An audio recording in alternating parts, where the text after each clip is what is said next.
Sumatera Utara. Selamat sore pemirsa. Sumatera Utara hari ini kembali hadir pada Anda memperbarui informasi Anda seputar Sumatera Utara edisi Jumat 28 Juni 2024. Bersama dengan saya Muhammad Budi SR dan saya Ayu Alvinia Kori. Sejumlah informasi aktual seputar Sumatera Utara telah dirangkum tim redaksi kami untuk Anda. Dan berikut Sumatera Utara hari ini selengkapnya.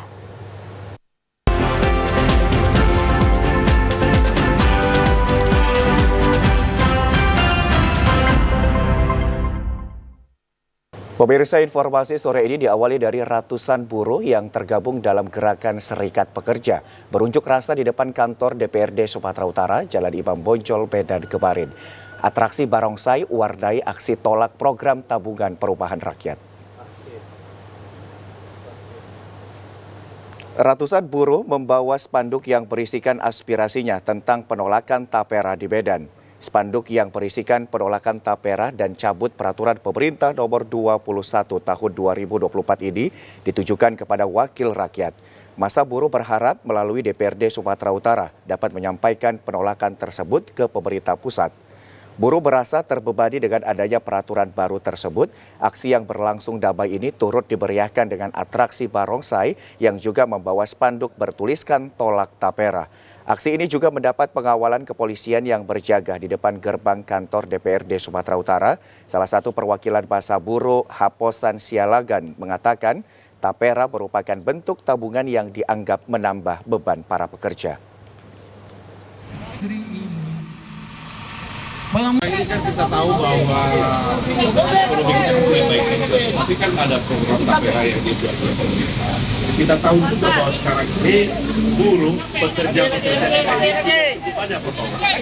Kalau sampai hari ini saya kira kurang lebih ada 20%. Tambah tapera 3%, maka nanti akan bertambah potongan-potongan itu. Dan itu sangat memberatkan kepada pekerja.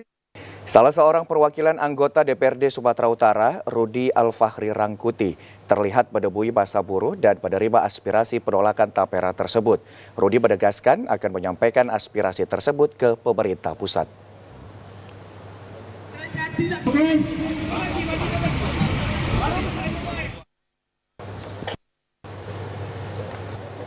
Kita beralih ke informasi lain, pemirsa. 4 jenazah korban yang tewas dalam kebakaran dibawa ke Rumah Sakit Bayangkara Medan untuk dilakukan opsi dan identifikasi. Kejadian ini membuat pihak keluarga dan kerabat korban terpukul. Isak tangis keluarga menyaksikan 4 jenazah yang tewas mengenaskan dengan kondisi seluruh tubuh hangus terbakar. Anak sulung korban pun terus-menerus meneteskan air mata kesedihan. Seluruh keluarganya yang menghuni rumah sekaligus warung kelontong mereka ludes. Keempat jenazah kemudian dibawa ke Rumah Sakit Bayangkara Medan untuk dilakukan otopsi guna mengetahui penyebab kematian dan untuk identifikasi korban. Keempat korban yaitu Pasaribu 47 tahun, sang istri Efrida Beruginting 48 tahun, anaknya Sudi Investeti Pasaribu 12 tahun dan cucunya Loin Situngkir 3 tahun. Selain menjadi rumah, lokasi juga merupakan tempat usaha warung kopi dan kelontong. Bangunan semi permanen itu diduga dibakar dan disertai penyerangan sekelompok orang tidak dikenal. Kejadian memilukan ini bermula ketika korban baru saja pulang ke rumah sekitar pukul 24 waktu Indonesia Barat, diantar oleh seorang rekan sesama wartawan. Dalam beberapa hari terakhir, korban memang memilih tidak pulang ke rumah sebagai tindakan antisipasi atas berita-berita yang ditulisnya. 2 pekan terakhir, korban gencar mengungkapkan kasus perjudian, narkoba, dan penebangan kayu ilegal di wilayah Tanah Karo. Polda Sumut dan Polres Tanah Karo masih melakukan penyelidikan guna mengungkap kasus kebakaran ini. Apakah ada faktor kesengajaan atau kelalaian? Yang diperlukan untuk pembuktian ini membuat terang perkara ini sudah dilakukan penyidik. Jadi dimulai dari mengotopsi korban karena itu sangat krusial ya dalam suatu pidana kan harus ditentukan dulu. Maksudnya orang ini mati karena apa gitu. Penyebab mati itu hanya bisa diperoleh kalau sudah dilakukan otopsi. Jadi semua korban itu sudah langsung dibawa ke Bayangkara untuk dilakukan ke otopsi untuk itu. Sementara itu pemirsa, janggal dengan kematian keluarganya yang ditemukan tewas dengan kondisi terbakar di rumahnya, keluarga Sempurna Pasaribu minta polisi lakukan otopsi untuk mengetahui penyebab kematian wartawan media online tersebut.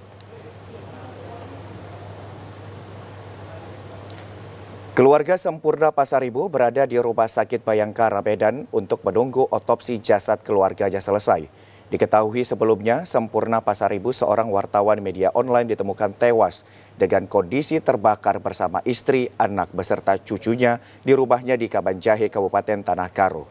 Marson Pasaribu, adik korban, mengatakan dirinya mendapat kabar pada pukul 4 subuh jika kios milik abangnya terbakar. Pagi harinya keluarga sudah melihat rumah korban sudah rata dengan tanah serta penghuni satu keluarga tewas terbakar. Merasa curiga dengan penyebab kematian kakaknya, apakah kejadian ini murni kebakaran atau dibakar, keluarga pun meminta pihak kepolisian untuk melakukan otopsi terhadap jasad korban. Keluarga berharap kasus tewasnya wartawan online beserta keluarganya ini dapat diusut tuntas oleh pihak kepolisian Polres Tanah Karo. Telepon dari Ade sekitar jam 4 dapat telepon, rumah abang kebakaran, bilangnya gitu. Jadi kronologisnya nggak tahu kali aku, tapi korban 4 orang.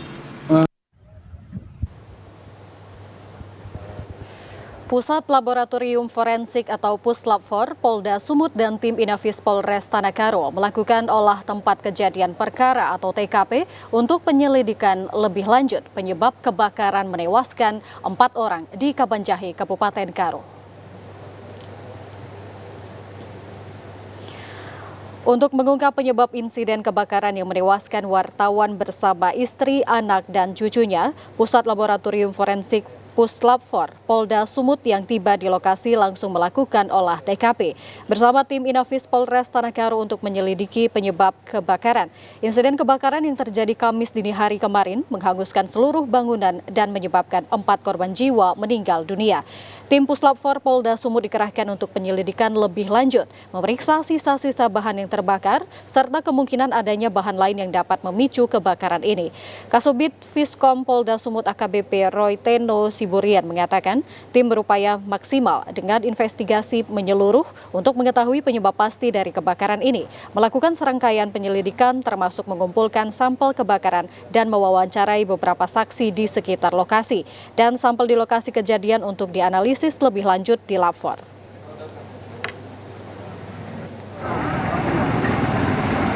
Dalam pemeriksaan kita itu ada 2, pemeriksaan di TKP-nya sendiri dan pemeriksaan barang bukti yang dibawa di lab.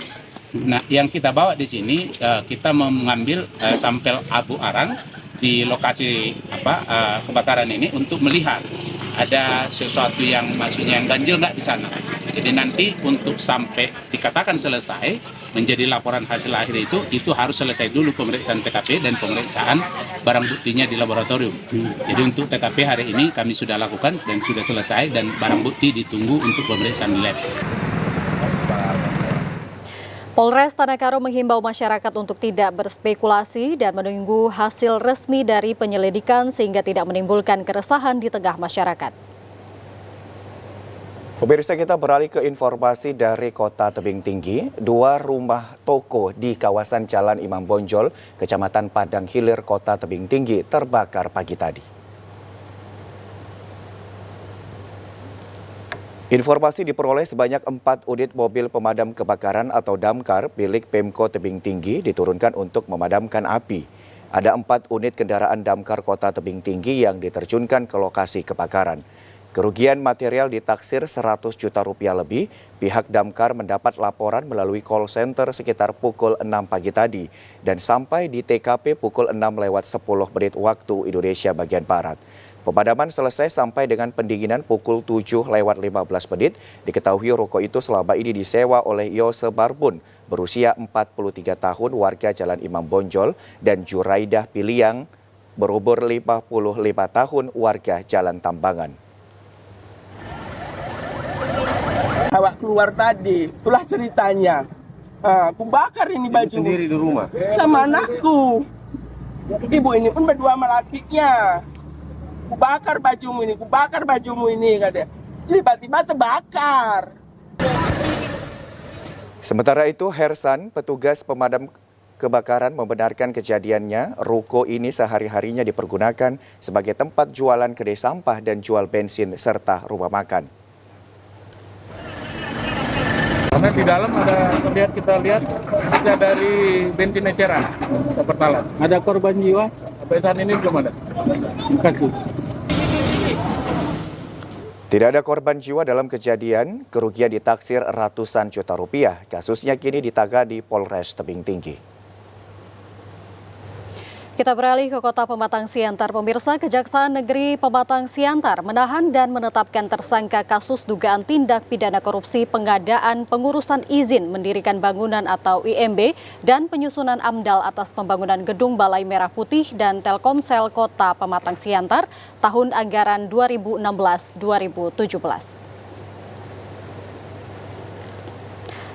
Tersangka atas nama Mahmud merupakan General Manager PT Graha Sarana Duta PT GSDA Area 1 bersama salah seorang tersangka lainnya yang telah meninggal dunia yang diduga melakukan tindak pidana korupsi memperkaya diri hingga menyebabkan kerugian negara sebesar 1.106.020.500 rupiah selaku penyedia barang dan jasa pada kegiatan pengadaan pengurusan izin mendirikan bangunan atau IMB dan penyusunan AMDAL untuk pembangunan Gedung Balai Merah Putih dan Telkomsel Kota Pematang Siantar tahun anggaran 2016-2017 yang anggarannya bersumber dari PT Telkom Indonesia sebesar 1.150.000.000 rupiah. Kepala Kejaksaan Negeri Pematang Siantar, Juris Prisley Sitepu mengatakan setelah ditetapkan sebagai tersangka, selanjutnya tersangka akan ditahan sesuai dengan surat perintah penahanan tingkat penyidikan selama 20 hari ke depan. Melihat secara jernih kondisi kalau intervensi sejauh ini sudah keluar kerugian negara untuk IMB dan AMDAL, saya belum temukan. Fakta yang terungkap dalam berkas perkara adalah fakta yang nyata dan objektif. Sementara itu, setelah ditetapkan sebagai tersangka, pihak Kejaksaan Negeri Pematang Siantar langsung menitipkan tersangka ke Lapas Kelas 2A Pematang Siantar sebagai tahanan titipan Kejaksaan Pematang Siantar. Pemirsa, dari Kota Pematang Siantar kita beralih ke Kabupaten Mandailing Natal. Polres Mandailing Natal menangkap 3 kurir beserta barang bukti narkoba sebanyak 110 kg ganja kering. Ketiga kurir ganja ini diamankan di Jalan Ubub di perbatasan Sumatera Utara dengan Sumatera Barat. Dalam penangkapan tersebut, petugas Satuan Reserse Narkoba bersama Polsek Buara Sipogi, Polres Mandailing Natal membuntuti mobil minibus berwarna hitam dari Kecamatan Tambangan hingga ke Kecamatan Buara Sipogi, Kabupaten Mandailing Natal. Dalam penggerebekan tersebut, petugas menemukan karung besar berisikan ganja kering siap edar sebanyak 110 kg dan menangkap 3 orang yang berperan sebagai kurir. Kapolres Mandailing Natal AKBP Ari Supandi Paloh mengatakan penangkapan 3 kurir dan 110 kg ganja hasil laporan dari masyarakat. Berdasarkan hasil interogasi penyidik Polres Madinah, barang haram dijemput dari Mandailing Natal yang rencananya diedarkan di wilayah Sumatera Barat. Barang bukti yang berhasil disita dari 3 pelaku ini, ganja kering siap edar sebanyak 110 kg, 1 unit mobil minibus, dan 3 buah handphone. 2 kali kemarin. Berarti dari pertama 100 bal. Ini namanya bal ya. 100 bal diduga ganja yang masing-masing berbalutkan ban coklat dengan berat 110.000 gram. Adapun status ketiga tersangka yaitu sebagai kurir. 3 pelaku kurir ganja ini dikenakan pidana hukuman penjara seumur hidup atau penjara 5 tahun dan paling lama 20 tahun. Masih dari Mandailing Natal, pemirsa, 2 orang bandar judi online warga Penyambungan Mandailing Natal ditangkap petugas reserse kriminal Polres Mandailing Natal di kedai kopi saat bermain aplikasi judi online.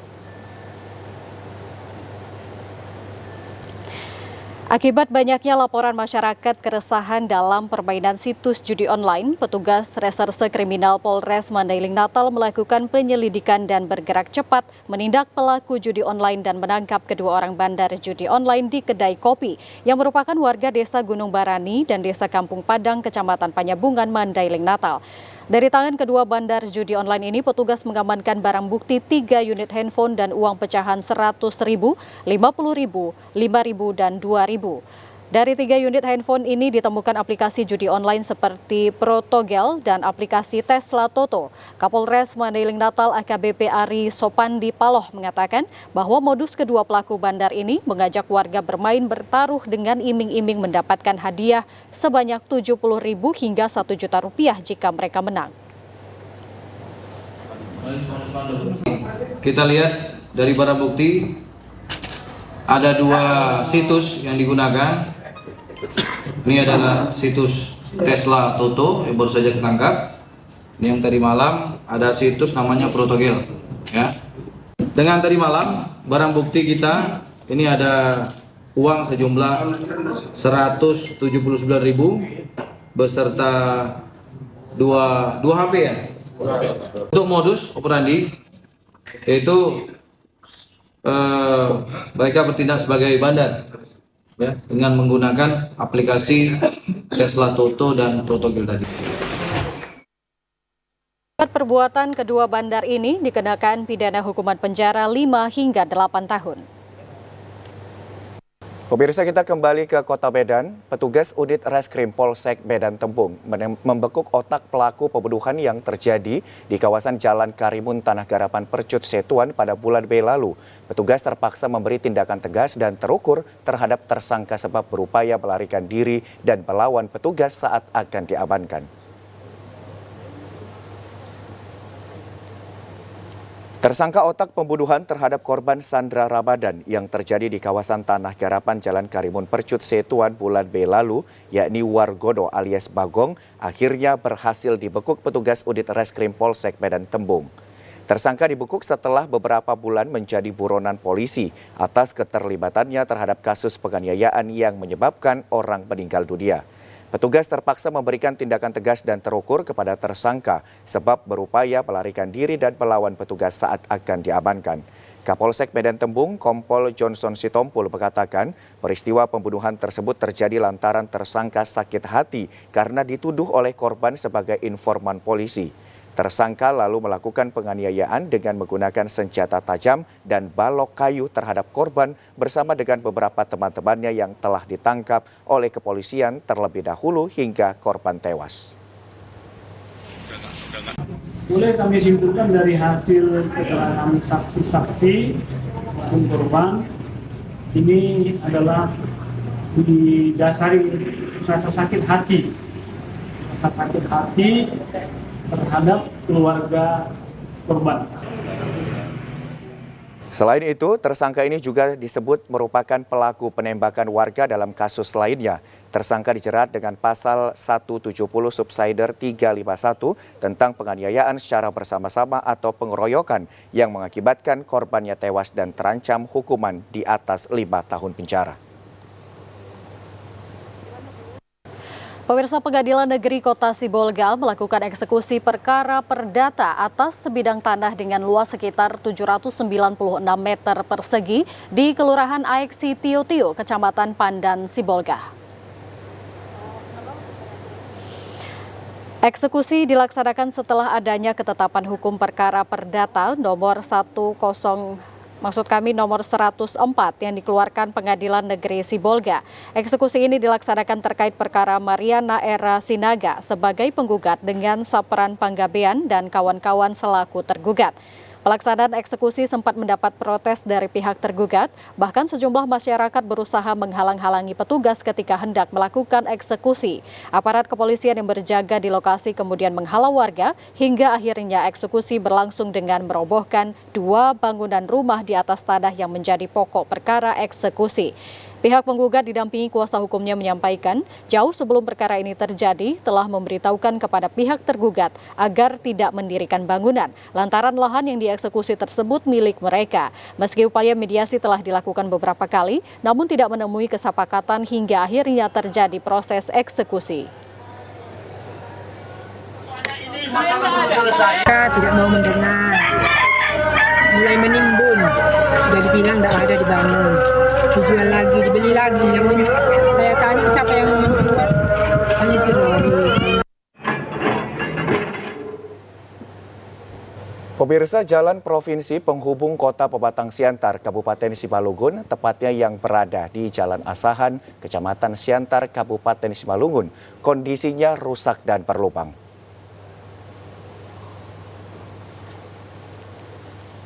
Kondisi ini menyebabkan terjadinya kecelakaan lalu lintas yang menimbulkan korban jiwa akibat kondisi jalan yang rusak dan berlubang.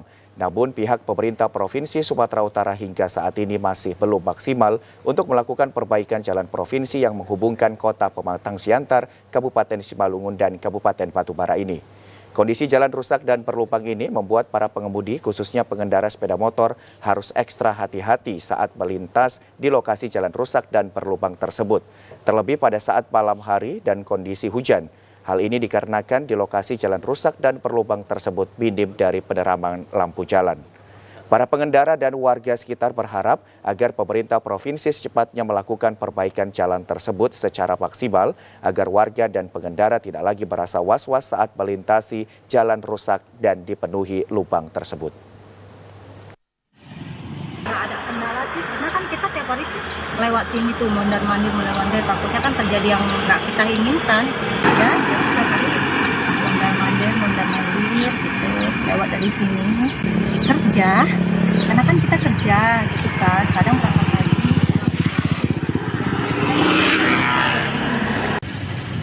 Sebelumnya, pemerintah Provinsi Sumatera Utara melalui Dinas PUPR Provinsi Sumatera Utara pada tahun lalu telah melakukan perbaikan jalan tersebut. Namun, perbaikan tidak dilakukan secara maksimal dan menyeluruh, sehingga masih banyak jalan yang mengalami kerusakan dan berlubang karena perbaikan hanya dilakukan dengan cara menimbun dan menyisip badan jalan yang berlubang saja.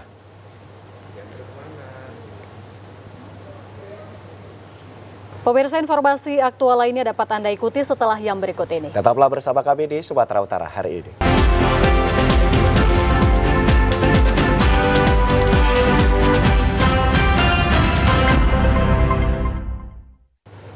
Terima kasih Anda masih bersama dengan kami. Pemirsa, menjabat sebagai penjabat Gubernur Sumatera Utara Agus Fatoni akan fokus pada agenda besar di Sumatera Utara yang digelar dalam waktu dekat.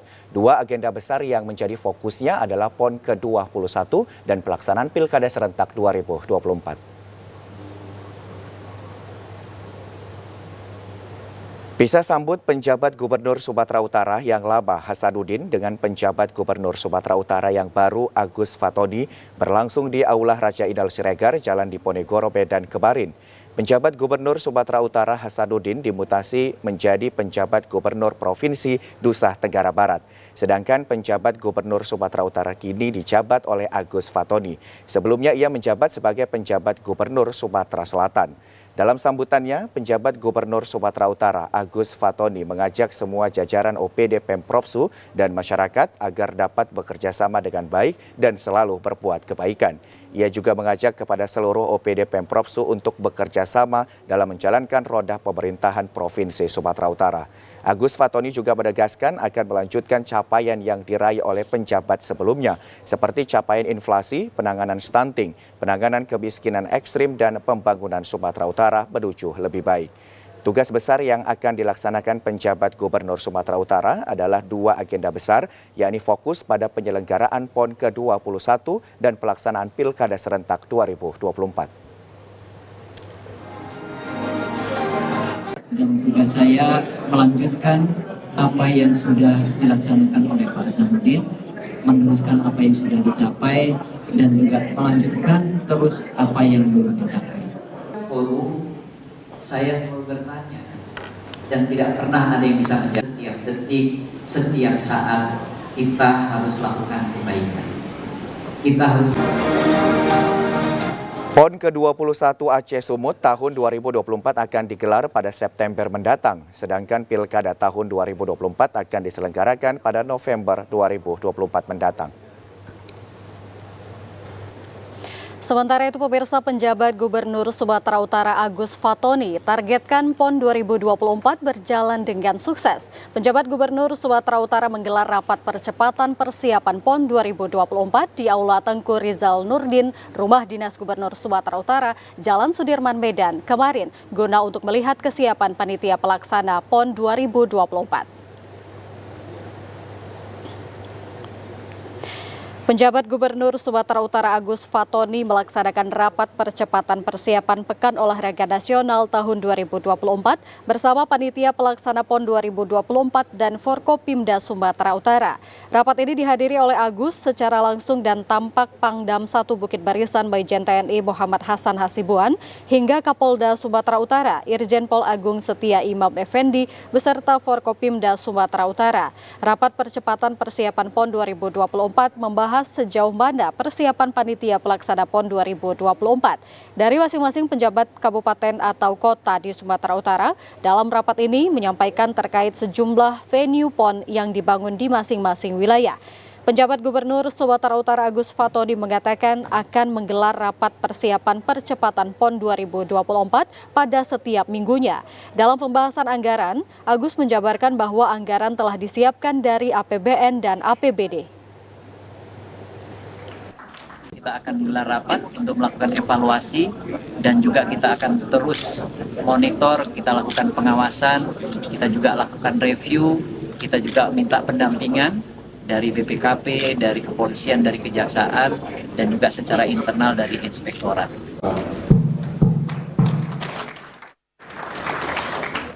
Pemirsa, usai melaksanakan kegiatan pisah sambut, penjabat Gubernur Sumatera Utara Agus Fatoni langsung lakukan koordinasi ke Kodam 1 Bukit Barisan. Kedatangan penjabat Gubernur Sumatera Utara yang baru ini disambut oleh Pangdam 1 Bukit Barisan.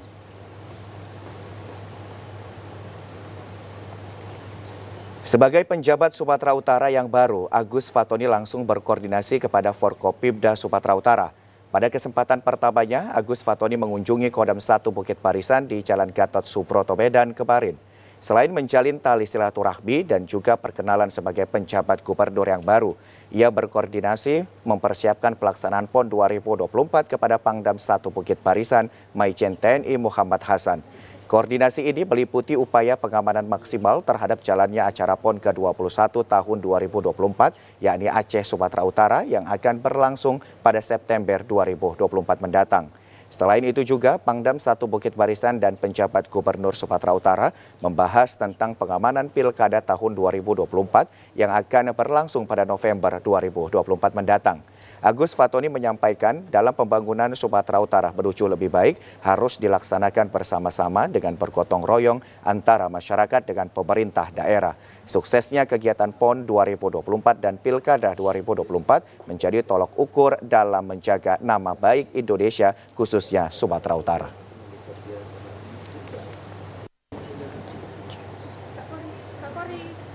Pemirsa, delegasi Konsul Jenderal dan Konsul Kehormatan dari 9 negara sahabat melakukan site visit North Sumatra Invest atau NSI ke kawasan ekonomi khusus Seimangke, Kabupaten Simalungun. Para delegasi mendapatkan informasi tentang Kek Seimangke dan Pelabuhan Kuala Tanjung.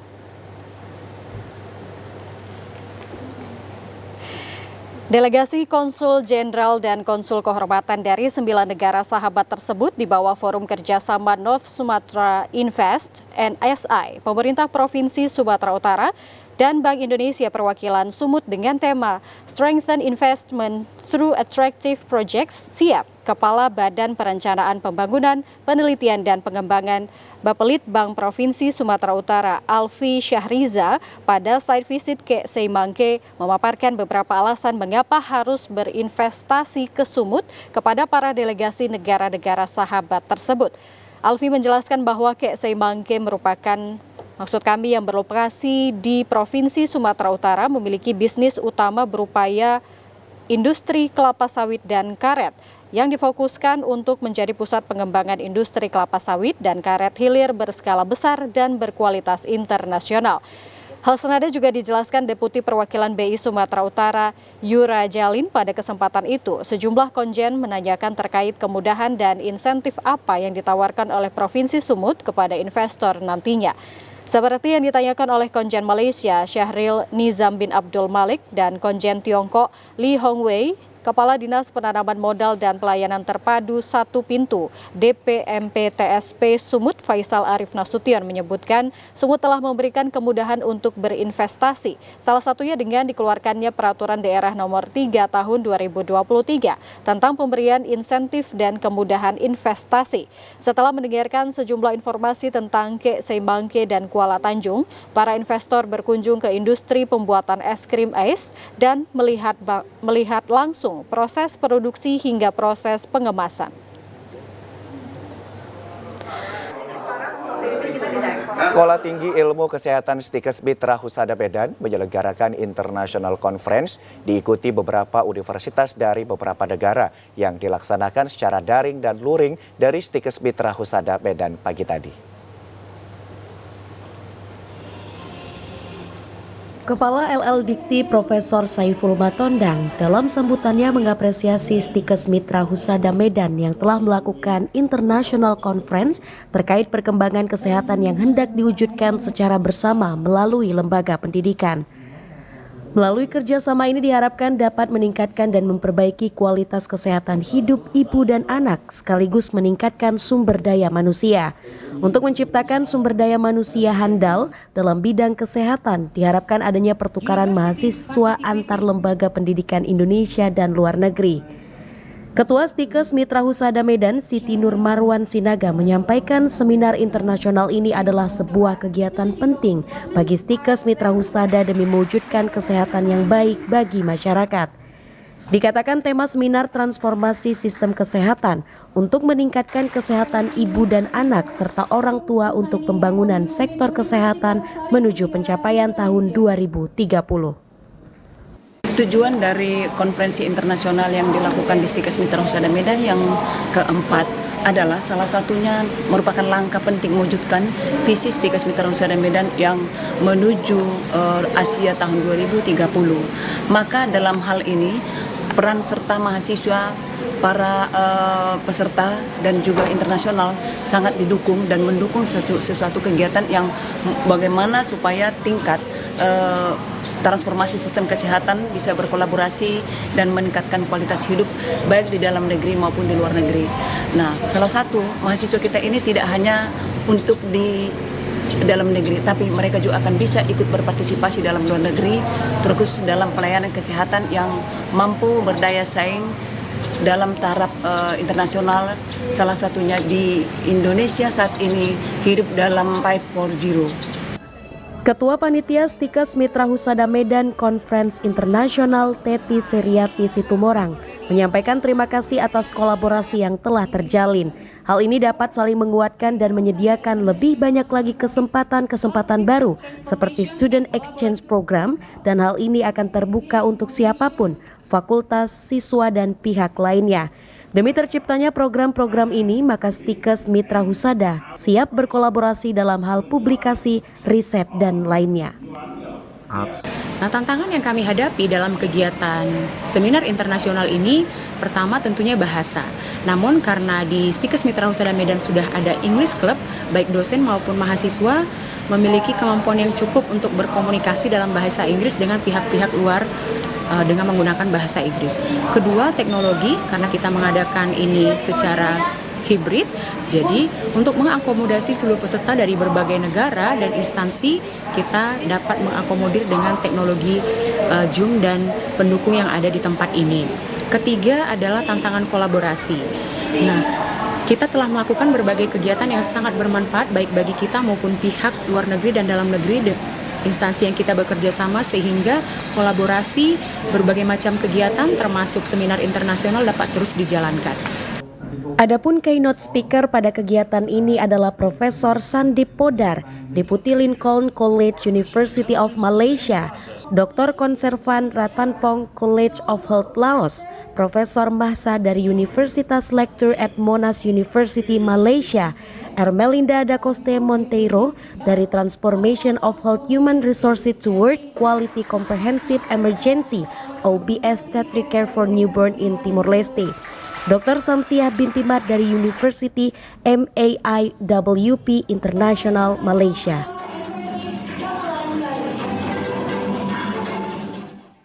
Pemirsa Sumatera Utara hari ini akan kembali hadir sesaat lagi. Jangan kemana-mana, tetaplah Terima kasih Anda masih bersama dengan kami. Pemirsa, Komisi Pemilihan Umum KPU Batubara sudah menerima sebagian alat kelengkapan yang digunakan petugas pemutakhiran data pemilih atau Pantarli dalam melakukan pencocokan dan penelitian data penduduk potensial pemilih-pemilu DP4 pada Pilkada serentak tahun 2024.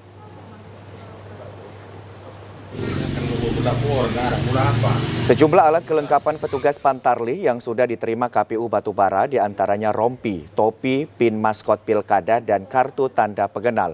Saat ini petugas di KPU Batubara masih menyortir alat kelengkapan petugas Pantarli untuk selanjutnya didistribusikan kepada para petugas di lapangan.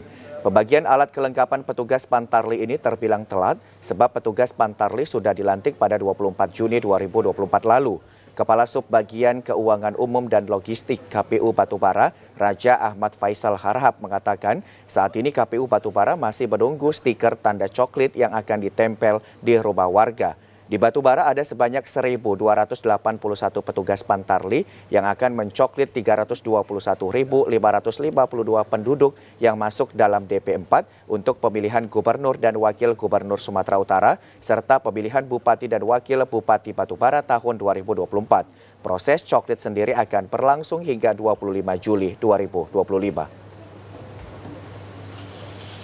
Pantarli berupa topi, rompi, tanda pengenal, dan pin maskot.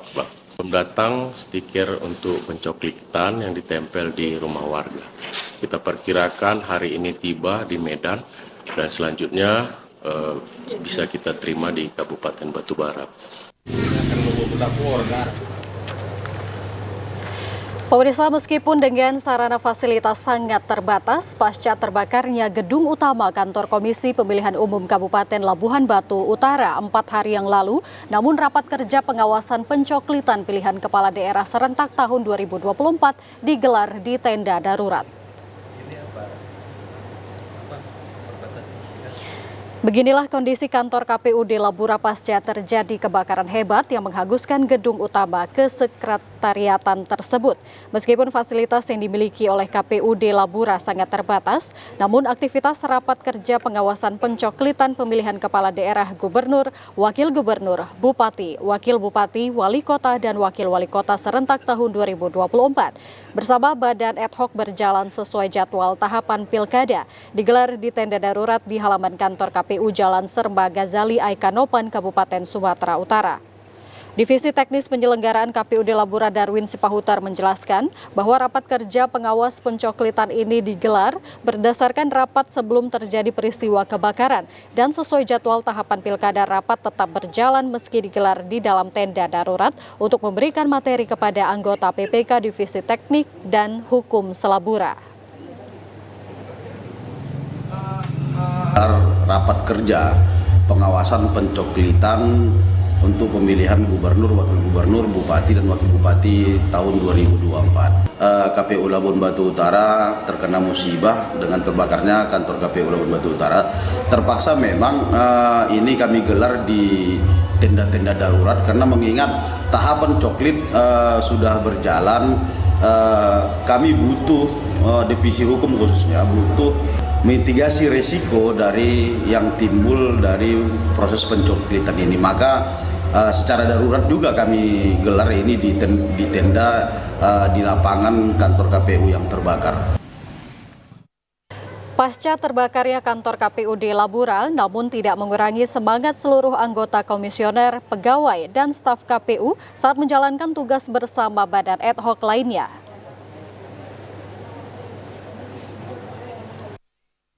Pemirsa, petugas pemutakhiran data pemilih Pantarlih mulai melakukan pencocokan dan penelitian data pemilih untuk Pilkada 2024. Sejumlah tokoh masyarakat di Padang Sidempuan tak luput dari tahapan tersebut. Pada hari pertama coklit, petugas Pantarlih didampingi Komisioner KPUD Padang Sidempuan dan Koordinator SDM KPU Sumut mendatangi rumah pejabat serta tokoh masyarakat di Padang Sidempuan. Petugas Pantarlih mendatangi rumah Ketua MUI untuk mencocokkan data pemilih dengan menunjukkan dokumen kartu keluarga dan kartu tanda penduduk. Selanjutnya, petugas Pantarlih memasang stiker sebagai tanda sudah dilakukan coklit. Tahapan coklit ini digelar 24 Juni hingga 25 Juli 2024. Selain memastikan hak pilih warga yang terdata dalam daftar penduduk potensial pemilih, petugas juga mengecek keluarga yang sudah memiliki usia cukup untuk menjadi pemilih tetapi belum melakukan perekaman data. Keakuratan data pemilih sangat penting untuk keberhasilan Pilkada bulan November mendatang. Koordinator SDM KPU Sumut, Robi Effendi Hutagalung mengatakan pencoklitan di masing-masing tempat bisa memakan waktu 10 hingga 15 hari kerja. Pantarlih akan bekerja dari tanggal 24 sampai tanggal 25 Juli. Saya berbincang tadi dengan masing-masing koordinator divisi data. Coklit di masing-masing tempat itu rata-rata memakan waktu 10 sampai 15 hari. Mohon dukungan kepada warga Sumut, khususnya warga Padang Sidempuan untuk menyambut rekan-rekan kami, anggota kami di Pantarlih, siapkan KTP dan KK di rumah. Mohon disambut dan dibantu. Dan petugas Pantarlih ke rumah warga bertujuan untuk meminimalkan data pemilih yang tidak valid dan memastikan tidak ada pemilih yang terlewatkan. Pemungutan suara ulang calon legislatif tingkat DPRD Kabupaten Kota akan dilaksanakan di 9 titik lokasi di sejumlah daerah di Sumatera Utara pada 29 Juni 2024 mendatang. Pemungutan suara ulang di Desa Pardomuan 1, Kecamatan Pangururan, Kabupaten Samosir sesuai dengan amar putusan Mahkamah Konstitusi Republik Indonesia. Pengulangan dilakukan akibat adanya pengajuan permohonan dari Partai Perindo karena terjadi perselisihan jumlah suara, kecurangan penggunaan hak pilih mencapai 2 kali serta mendapat 160 surat suara yang tidak ditandatangani oleh Ketua KPPS setempat.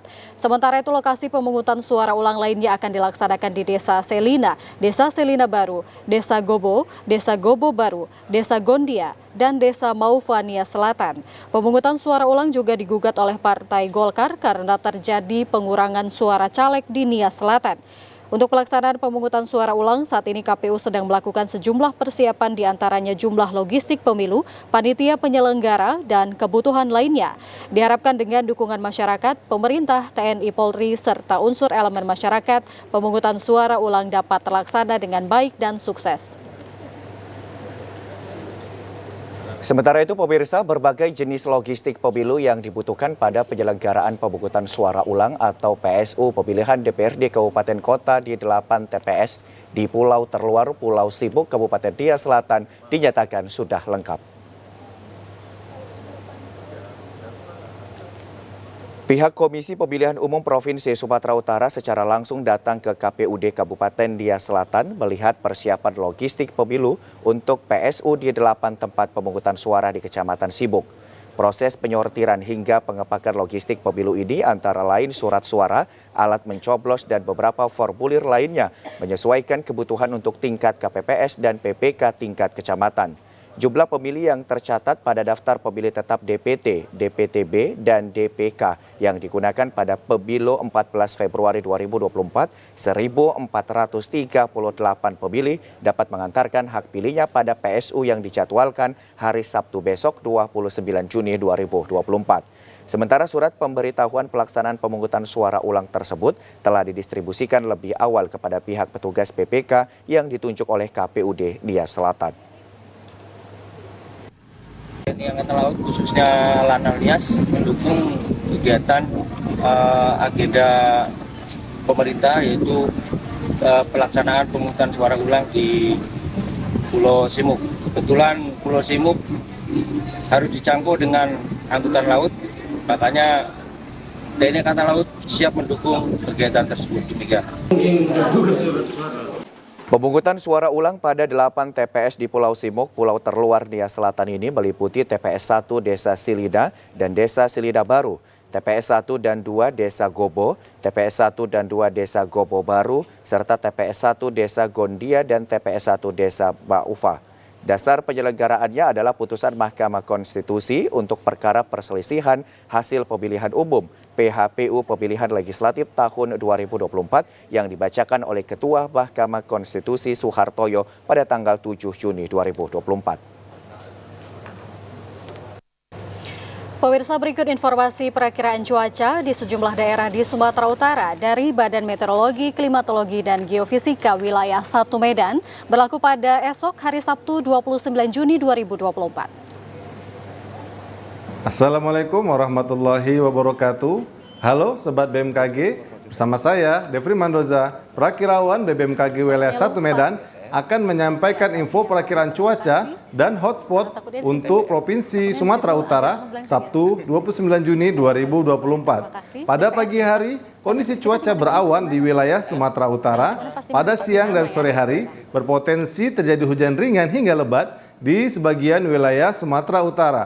Hujan lebat berpotensi di wilayah Langkat, Pak-Pak Barat, Tapanuli Tengah, Mandeling Natal, Humbang Hasundutan, Sibolga, Tapanuli Utara, dan sekitarnya. Pada malam hari berpotensi terjadi hujan ringan hingga lebat di sebagian wilayah Sumatera Utara. Hujan lebat berpotensi di Langkat, Pak-Pak Barat, Humbang Hasundutan, Tapanuli Tengah, Nias Selatan, dan sekitarnya. Pada dini hari berpotensi terjadi hujan ringan di wilayah Langkat, Medan, Deli Serdang, Sedang Bedagai, Batubara, Pak-Pak Barat, Tapanuli Tengah, Sibolga, Tapanuli Selatan, Mandeling Natal, dan sekitarnya. Untuk suhu udara berkisar 17 hingga 34 derajat Celcius, kelembaban udara 60 hingga 98%, angin dari timur hingga barat daya dengan kecepatan 10 hingga 30 km per jam. Untuk titik panas atau hotspot di wilayah Sumatera Utara, pada pantauan tanggal 27 Juni 2024, terdapat 1 titik di wilayah Mandeling Natal. Kami menghimbau kepada warga masyarakat untuk tetap waspada terhadap potensi hujan dengan intensitas sedang hingga lebat di wilayah pegunungan dan lereng barat Sumatera Utara yang dapat menyebabkan banjir, longsor, dan bencana hidrometeorologis lainnya. Demikian informasi yang dapat kami sampaikan. Semoga bermanfaat bagi Sobat BMKG sekalian. Terima kasih. Wassalamualaikum warahmatullahi wabarakatuh. Ya pemirsa, informasi tadi menutup perjumpaan kita pada program Sumatera Utara hari ini. Saya Muhammad Budi SR. Dan saya Iwal Viniokore. Terima kasih. TVRI, Media Pemersatu Bangsa. Sampai jumpa.